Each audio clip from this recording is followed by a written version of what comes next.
بچپن سے یہ سنتے آئے تھے کہ اپنا معاملہ اللہ کے سپرد کر دو۔ کئی دفعہ کیا، لیکن اطمینان، سکون اور چین پھر بھی نہیں ملتا تھا۔ حیرت بھی ہوتی تھی کہ جب اللہ کے سپرد معاملہ کر دیا تو پھر پریشانی کیوں؟ ایک دن حضرت سلطان باہو رحمۃ اللہ علیہ کا ملفوظ نظر سے گزرا کہ جب معاملہ اللہ کے سپرد کر دو تو معاملہ اور اللہ کے درمیان سے خود نکل جایا کرو۔ ایسا لگا کہ گویا آنکھوں اور دل پر سے پردہ ہٹ گیا ہو۔ میں معاملہ تو سپرد کرتا تھا، لیکن خود بیچ میں ہی رہتا تھا کہ یہ ہو جائے گا، وہ ہو جائے گا، ایسا نہ ہو جائے، ایسا نہ ہو جائے۔ عمل بھی کرنا ہے اور اسباب بھی اختیار کرنے ہیں، لیکن معاملے کا نتیجہ اللہ تعالیٰ کے سپرد کر دینا ہے۔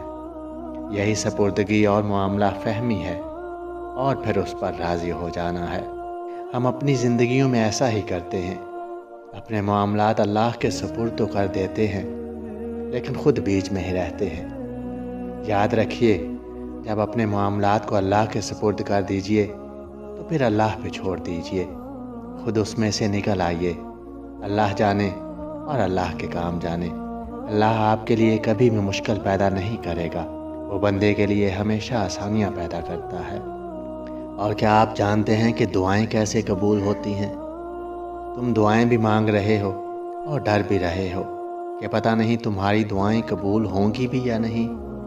تم پریشان ہو کہ جو خواہش کب سے تمہارے دل و دماغ میں ہے اسے دعا میں مانگنا چاہیے یا نہیں۔ تم دعائیں مانگتے ہوئے کچھ ہچکچا سے رہے ہو۔ اللہ فرماتا ہے کہ مجھ سے دعا کرو، میں تمہاری دعا قبول کروں گا۔ اور اللہ تعالیٰ قرآن میں فرماتا ہے کہ اللہ کا وعدہ حق ہے۔ تو جب اللہ وعدہ کر رہا ہے تو پھر تم شک میں کیوں پڑتے ہو؟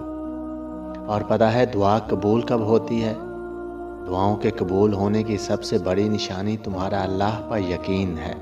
تمہاری دعاؤں کی قبولیت کا سارا انحصار تمہارے یقین پر اٹکا ہوا ہے۔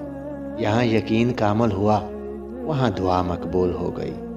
دعا کو قبول ہونے میں سیکنڈ بھی نہیں لگتے اگر یقین کامل ہو تو، کیونکہ جس سے تم مانگ رہے ہو وہ دنیا کی ہر چیز پر قادر ہے۔ اس لیے تمہیں اپنے یقین پر کام کرنا ہوگا۔ اور پتہ ہے جب یقین کرتے ہیں تب کیا کرنا ہوتا ہے؟ تب جلد بازی نہیں کرنی ہوتی، تب مکمل یقین کے ساتھ قبولیت کا انتظار کرنا ہوتا ہے۔